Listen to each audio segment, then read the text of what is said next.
तमन्ना दर्द दिल की हो तो कर खिदमत फ़कीरों की, नहीं मिलता ये गोहर बादशाहों के खजीनों में। ये बच्चे फ़लस्तीन के हमारे बच्चे हैं, हम मुसलमान हैं और एज़ अ मुसलमान हमारा फ़र्ज़ है कि हम फ़लस्तीन के लिए जो कर सकते हैं वो करें। जमात इस्लामी के सेनेटर मुश्ताक साहब हैं, मैं उनको भी खराज तहसीन पेश करता हूँ कि उन्होंने अपने बच्चे, अपनी बीवी अरेस्ट करा ली लेकिन एहतजाज ज़रूर किया।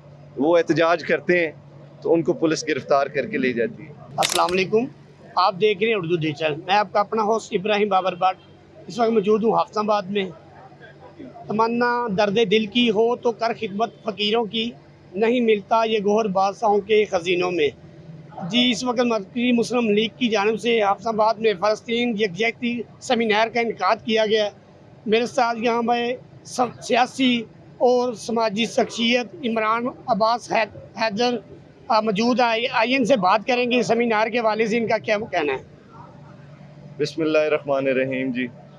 सबसे पहले तो मैं पाकिस्तान मरकज़ी मुस्लिम लीग का बहुत बेहद मशकूर हूँ और शुक्रिया अदा करता हूँ कि हमारे हाफिजाबाद के अंदर पहली दफ़ा फ़लस्तीन के लिए जिन्होंने ये इकट्ठ, ये गैदरिंग अरेंज की, सबसे पहले तो वो इस काबिल हैं कि उनका शुक्रिया अदा किया जाए कि उन्होंने सबसे पहले ये स्टेप उन्होंने लिया। दूसरा, ये बच्चे फ़लस्तीन के हमारे बच्चे हैं, हम मुसलमान हैं और एज़ अ मुसलमान हमारा फ़र्ज़ है कि हम फ़लस्तीन के लिए जो कर सकते हैं वो करें। जिस तरह हम फ़लस्तीन के लिए आवाज़ उठा सकते हैं उठाएं, हम एहतजाज कर सकते हैं करें, हम दुआ कर सकते हैं करें, लेकिन एज़ अ मुसलमान सियासत से हटकर एक चीज़ ज़रूर कहना चाहता हूँ कि हम शर्मिंदा हैं कि अगर असेंबली में आवाज़ उठाने के लिए उठाना चाहें तो हमारा नाम ही नहीं आता, हमें टाइम ही नहीं दिया जाता। दूसरा, जिस तरह जमात इस्लामी के सेनेटर मुश्ताक साहब हैं, मैं उनको भी खराज तहसीन पेश करता हूँ कि उन्होंने अपने बच्चे, अपनी बीवी अरेस्ट करा ली लेकिन एहतजाज ज़रूर किया। वो एहतजाज करते हैं तो उनको पुलिस गिरफ़्तार करके ले जाती है। देखें, इस्लामिक जमहूरिया पाकिस्तान है, हम मुसलमान हैं, हम नहीं खड़े होंगे तो कौन खड़े होंगे। तो एज़ अ मुसलमान मैं अपने सब हाफिजाबाद की आवाम से भी और सारी मुस्लिम उम्मा से रिक्वेस्ट करता हूँ कि बराए मेहरबानी, आज उनके साथ हो रहा है, कल को हमारे साथ, हमारे बच्चों के साथ भी होगा। आज उनके लिए खड़े हो, आज उनके लिए कुछ करें तो अल्लाह पाक हमारे लिए भी आसानियाँ पैदा करेंगे।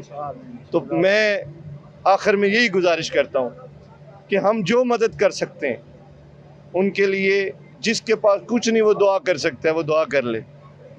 लेकिन ये जो भी हुकूमत है, मैं अपना बता रहा हूँ कि मैंने सोशल मीडिया पे पोस्ट लगाऊँ, कोई और पोस्ट लगाऊँ तो हज़ारों में लोग देखते हैं, फ़लस्तीन की पोस्ट लगाऊँ तो वो कोई लोग भी नहीं देखते। मतलब वो उसको, ये जो इन्होंने वो बॉल क्या उसको, उसके साथ ये इन्होंने सोशल मीडिया को जो है ना वो सारा उसको ये मेंटेन कर रहे हैं कि जी कोई ये वायरल ना हो।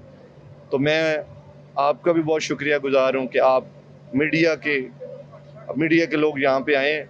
तो आखिर में यही अपील करूँगा कि बराए मेहरबानी हाथ जोड़ के कहता हूँ कि सब मदद करें फ़लस्तीन के बच्चों की और भाइयों की। जी, इस वक्त मेरे साथ मौजूद है मरकज़ी मुस्लिम लीग के जनरल सेक्रेटरी मोहम्मद अदरीस। आइए इनसे बात करेंगे जो ये फ़लस्तीन ये सेमिनार इनका कराने का क्या मकसद था। अस्सलाम वालेकुम रहमतुल्लाह।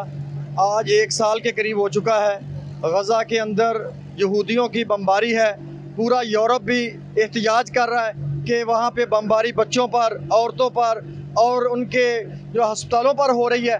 ये इस पर हर मुल्क एहतजाज कर रहा है। हमने भी हाफिजाबाद में आवाम को जमा करके ये बताया है कि यहाँ पर हम फ़लस्तीन की आवाज़ बुलंद करेंगे कि उनके ऊपर जुल्म होते हुए 1 साल हो गया है। तो इस साल में वो उनकी कितने लाख शहादतें हुई हैं, उन मसाइल का शिकार हैं। वहाँ पानी की किल्लत है, खुराक की किल्लत है। हम उन अपने मुसलमान भाइयों को खुराक मुहैया करें, उनकी ग़ज़ा पूरी करें, उनको मेडिसिन दें। वहाँ पे ज़ख्मी हैं, बच्चे हैं जो आज शहीद हो रहे हैं, हम उनका साथ देना चाहते हैं। अभी आपने मरकजी मुस्लिम लीग के जनरल सेक्रेटरी मोहम्मद रीस की बात सुनी। उनका कहना था कि 1 साल मुकम्मल हो चुका है, फ़लस्तीन के ऊपर यहूदियों का बमबारी और ज़ालिमाना तशद्दुद जारी है, जिसमें बच्चे बूढ़े जवान शहीद हो रहे हैं। उनके हमें चाहिए कि उनकी अमदाद के लिए हम वक्त तैयार हैं, उनकी खुराक के लिए, उनकी मेडिसन के लिए हर वक्त तैयार है। अपनी राय कमेंट बॉक्स में दीजिए। आप देख रहे हैं उर्दू डिजिटल, अपने होस्ट इब्राहिम बाबर बाट को दीजिए इजाज़त। अल्लाह निगहबान।